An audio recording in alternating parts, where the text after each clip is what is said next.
seconds. 4, 3, 2, 1. Blog Talk Radio. You're listening to Next Gen Conservative Radio.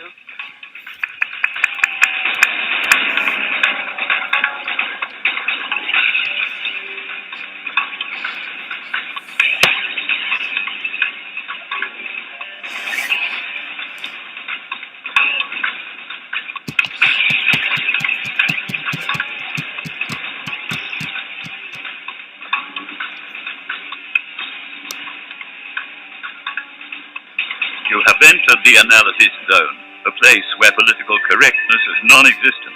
Critical thinking is required and conservative common sense reigns supreme. This is the Whitfield Analysis, and now, here is your host, Sam Whitfield.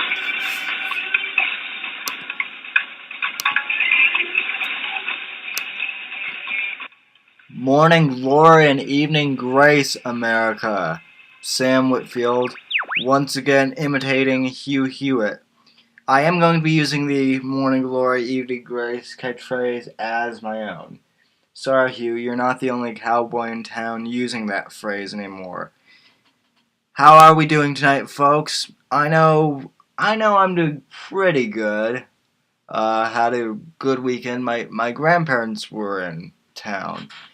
I actually spent the weekend with them. Just got back here to the studio for my show just now. In fact, nothing can really ruin the experience you have with your grandparents.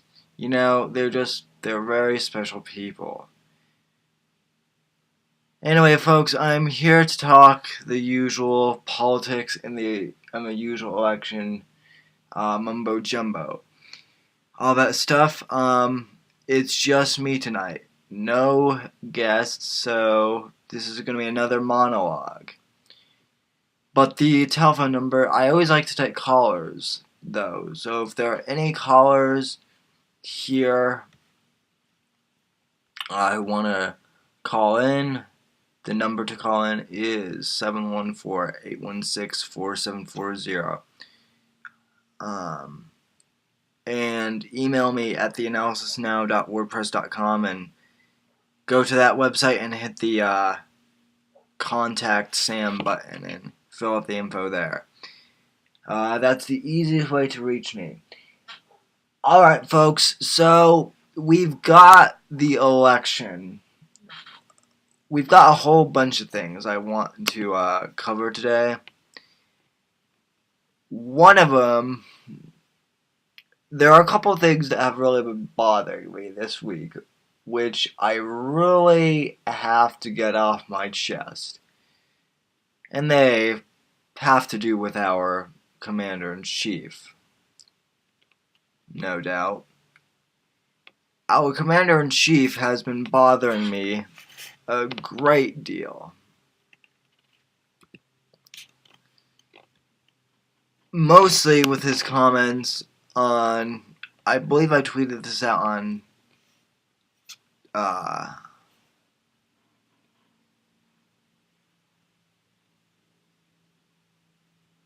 believe I tweeted this out on Tuesday, but on Tuesday, okay, so I gotta start this off with a story, folks, because I'm not going to go to give a good monologue here unless I set this one up in a story frame.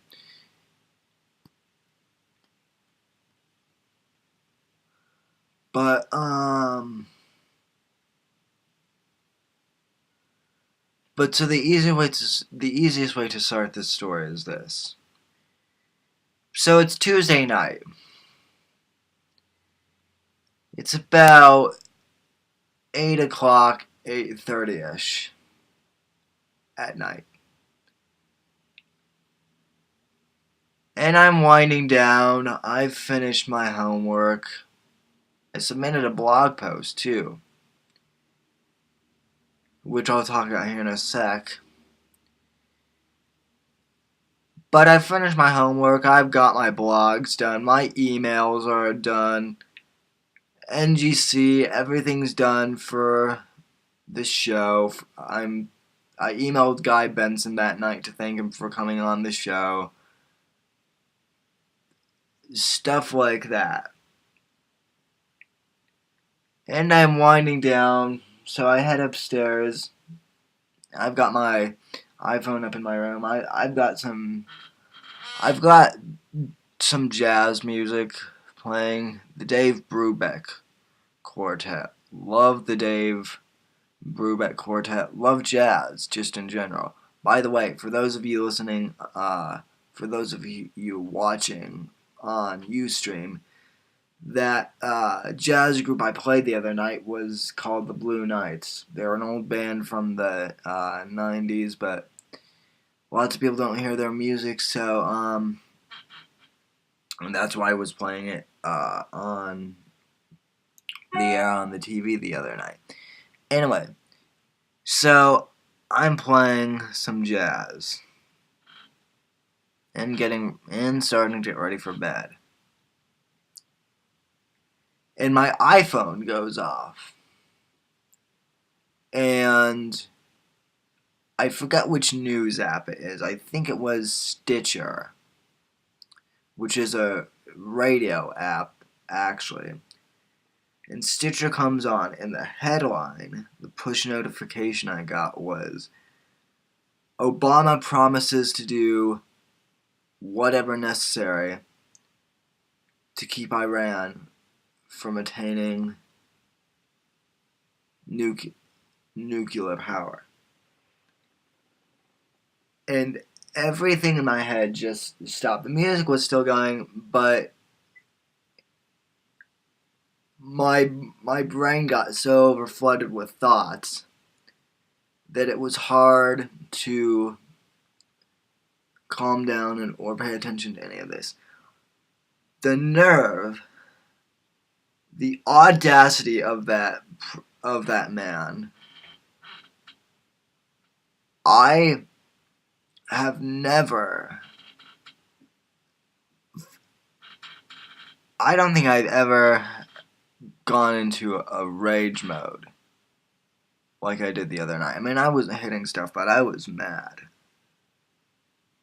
The reason I'm mad is Obama's just showing off for the cameras. But more than that, he's now trying to play the tough guy, which he has no business doing, because he does not take our national security seriously. I do not believe. He does not take our foreign policy seriously, folks. And I think, here's what made me bad, is he was lying. Not only that, but no one nailed him on it. And no one caught that quote. No one picked up that quote other than me. Maybe I'm just overreacting, but here's my whole thing.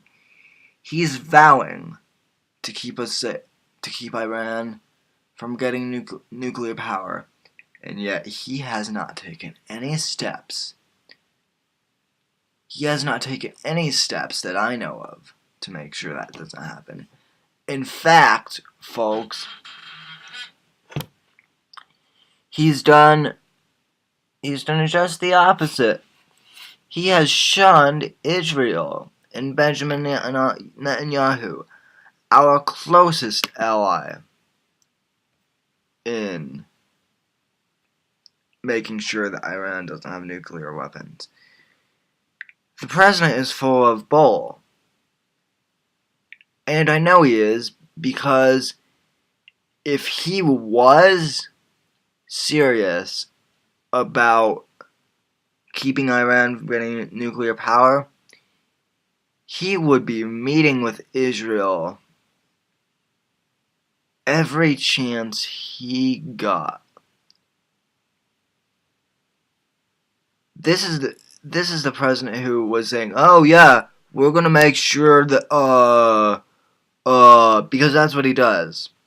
We're gonna make sure that, Iran does not attain nuclear power, and if they do, there, will be, serious consequences. And, because I think I'm a badass, I'm just monologuing now, folks, but seriously, if he was, this is the same president who's saying that he was going to protect us from, he's going to protect us from Iran getting nuclear power, and yet he won't meet with Israel. That's very disconcerting. Because Israel knows Iran. And Israel has the common objective. And yet Obama's saying, nope, I'm too busy for you. I haven't got time to meet with you this week. Well, you've got time to go on David Letterman and Joy Behar and The View and do all these celebrity endorsement deals. You have time to do an interview with a magazine about what your favorite food is. But yet you don't have time to meet with our closest ally. Sorry, let me rephrase that. You have time to meet with America's closest ally, the ally that the American people still want. Because obviously Israel's not an ally of yours. I mean, you could care less about them, Mr. President. You really could. And folks, prove me wrong. Prove me wrong that Barack Obama wants to have a good relationship. Prove me wrong and tell me that Barack Obama wants to have a good relationship with Israel. But I need proof. I need something substantial, too. And I need more than one instance, too, that says that Obama supports Israel. Because he seriously hasn't. He's been apologizing for us.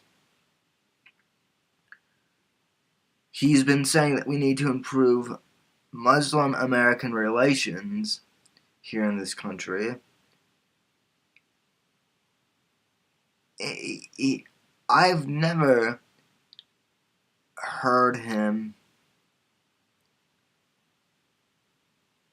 I've never heard of him calling up the Prime Minister and saying, hey,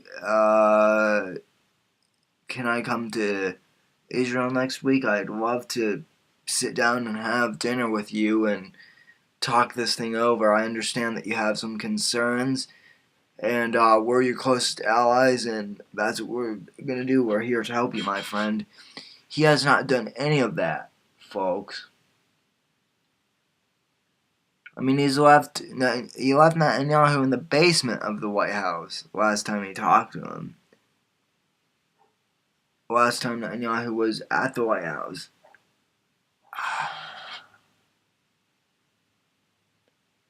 And so, I just can't take it anymore, folks.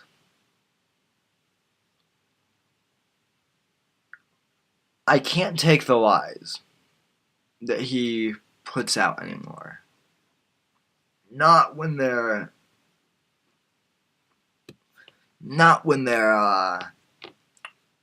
have to do with our national security. No. I'm sorry. I can't. It's embarrassing.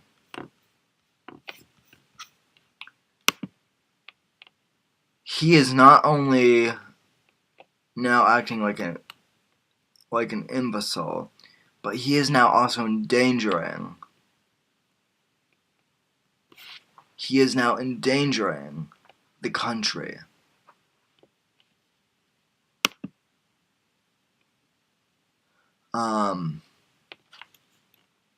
There is no other way to describe it. By not by not meeting with Israel. Because, see, you have to understand, Israel understands Iran just as well, better than we do. Because they constantly have to deal with Iran. They understand the threat of radical Islam. Because radical Islam has threatened to exterminate the good Jewish people in Israel for a long time now. It's a holy war. And Obama kept saying that we need to have a good standing in the world and that we needed to improve we were needing to improve our foreign relationships. Our position in the world was not that well liked back when George W. Bush was president. Oh no. But then when Barack Obama became president, well, oh my gosh, everything was supposed to dramatically improve. Oh wait, nothing's improved. Very few things have improved under the Obama administration? Huh, that's interesting. I wonder why. Point being,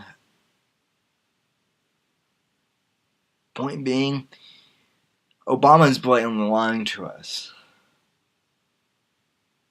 He's not gonna keep us safe from Iran. Even if he wants to, he can't do it without visiting with Netanyahu first. We need Israel's help, and they need our help. Case closed. That's all that needs to be said about it. And the other thing is there may be people who may have watched that statement, and said, "Yay, Obama's the greatest president ever, yay!" But then again, that's MSM covering up for him. Watch what this man does. He's showing us his real actions and real motives.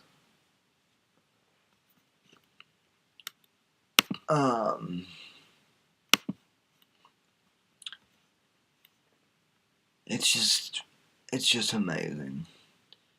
Anyway, folks, I've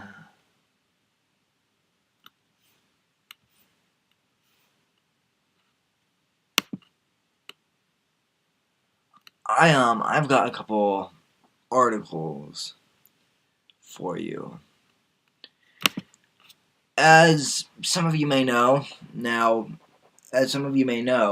I'm now writing for a website called TribleNews.com. My guest on a couple weeks ago was Tamara Jackson, who is the editor-in-chief over at TribleNews.com, and I am now distributing my columns there. But last week, this week actually, I wrote a column.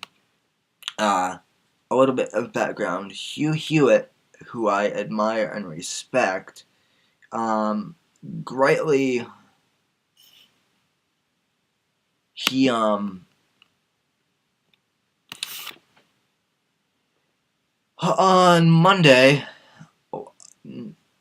On last Monday, so this previous Monday, he spent all 3 hours of his show basically doing a monologue, and he gave he put together a list on his iPad, I guess, of 100 reasons to vote against Obama and for Mitt Romney on Election Day. And so I was listening to this on the podcast, and all of the reasons were good. But I can't cover 100 reasons in 30 minutes. Heck, it took him 3 hours to do that. So, but I have my own list. I have my own list, but of reasons I'd like to see Obama out of the White House.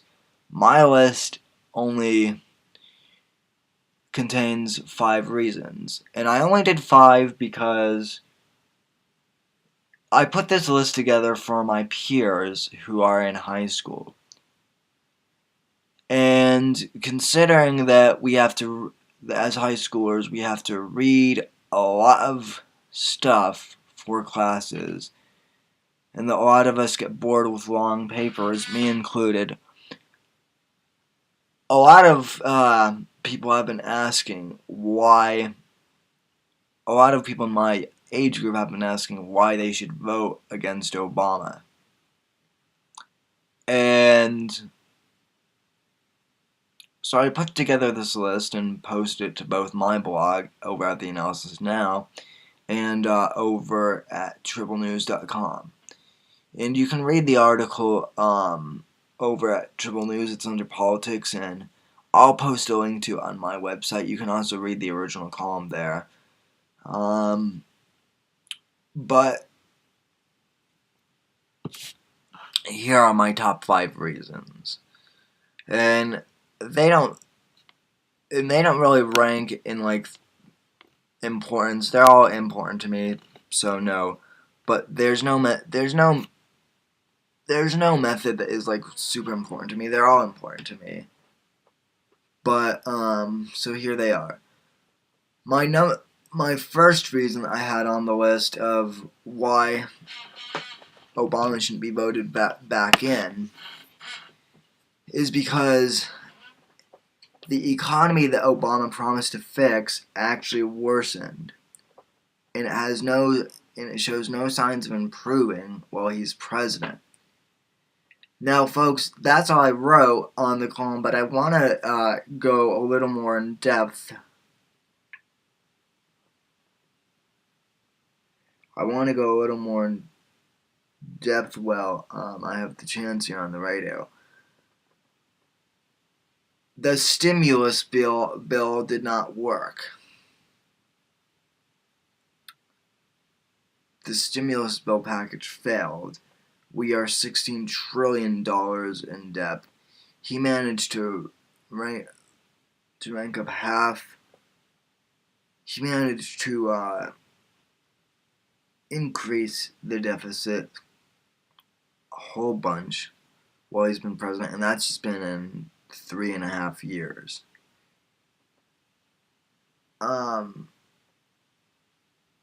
Granted that he received a bad economy, yes, but these government bailouts and the stimulus package were failures from the get-go. This president has not been economical, and plus, he himself is spending like a drunken sailor.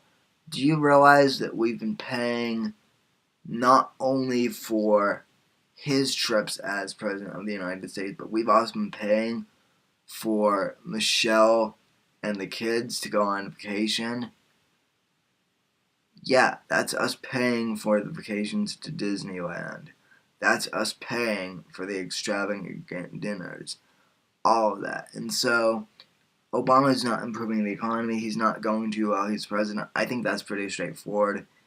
The economy is a problem, but I think we have other problems, which is why I didn't spend a whole lot of time on that one. Reason number two is one of the most important reasons. For a majority of reasons. But number 2, I think, is the most important. Obamacare.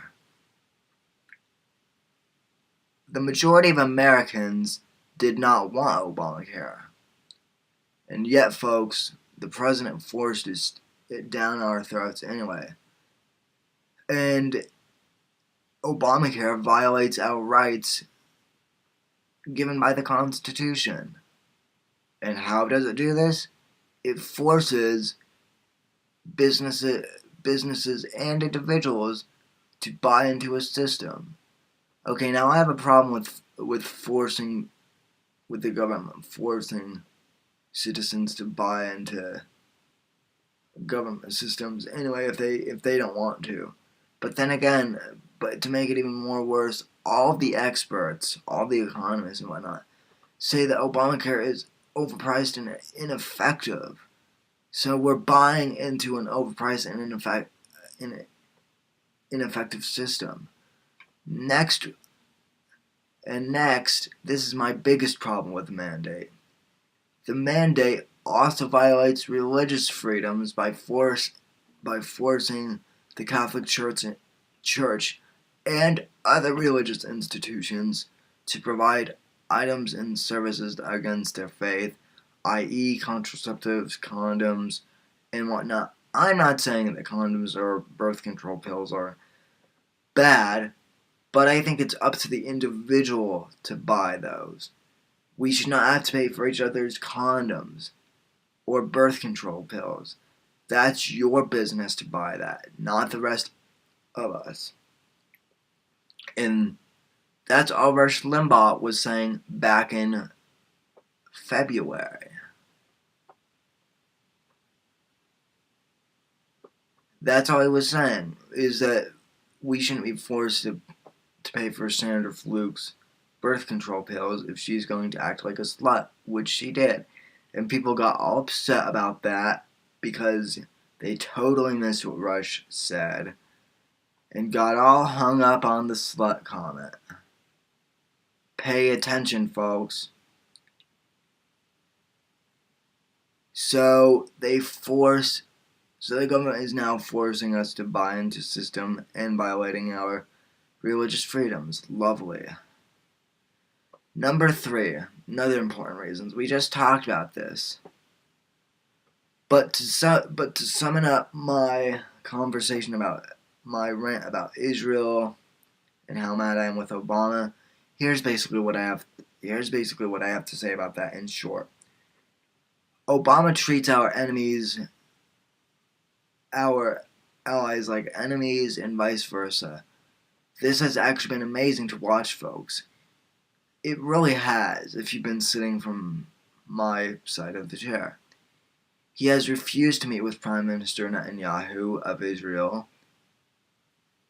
And believe it or not, folks, countries like Iran and Russia, who he's been meeting with all along, they do not like America. They never have. Read your history. There was a little known thing there was a big major conflict in the 60s, in the 50s and 60s, called the Cold War. No, it actually took 40 years. 90 seconds. It began in the 40s and ended in the 80s under Reagan. So that's a 40-year conflict. Russia and Iran do not care about us. And yet Obama meets with them rather than our allies. That's just disgraceful. And not only that, 60 seconds. But not only does he meet with them, he's apologized for America acting exceptional. And that's just wrong. He apologizes for American exceptionalism.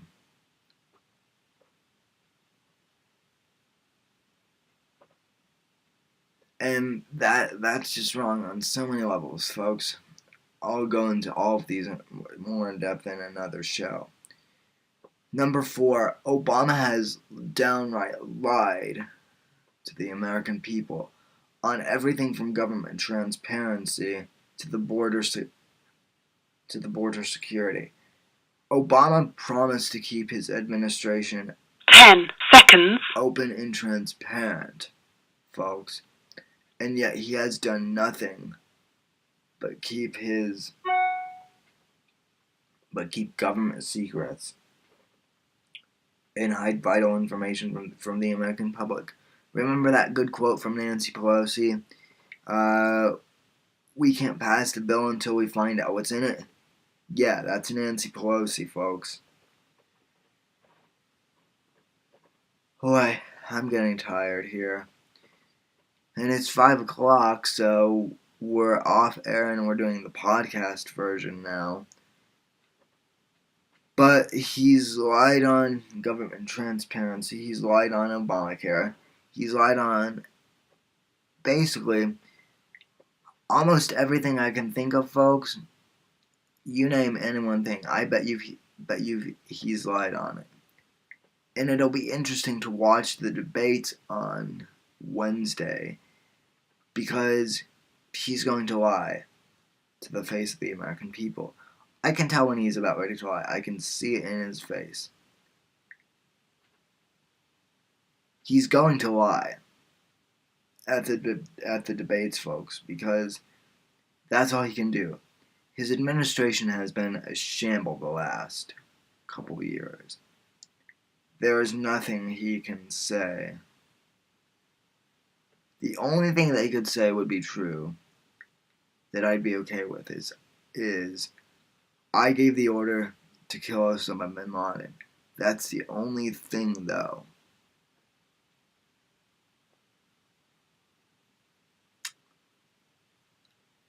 And on the subject of border security, he has also lied.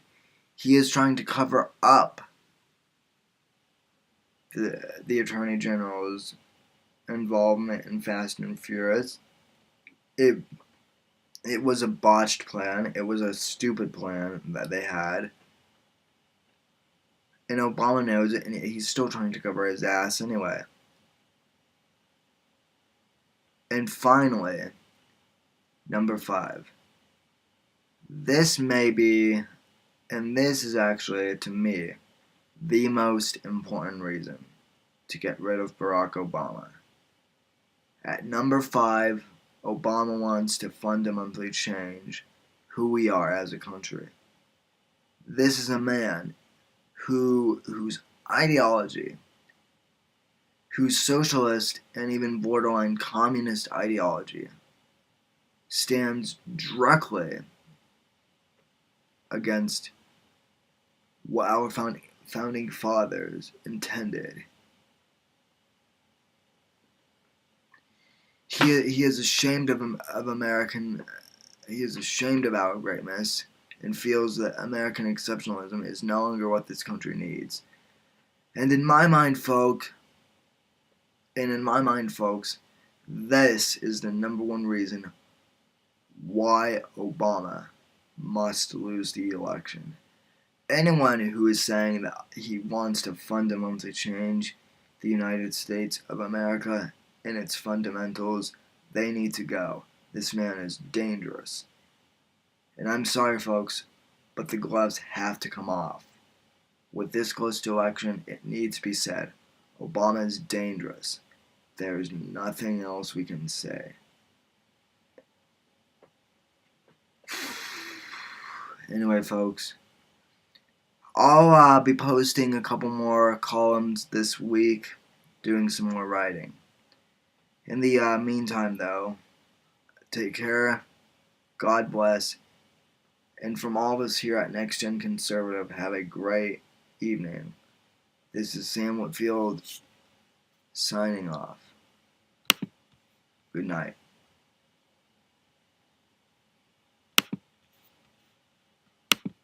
Thank you for using Blog Talk Radio. Goodbye.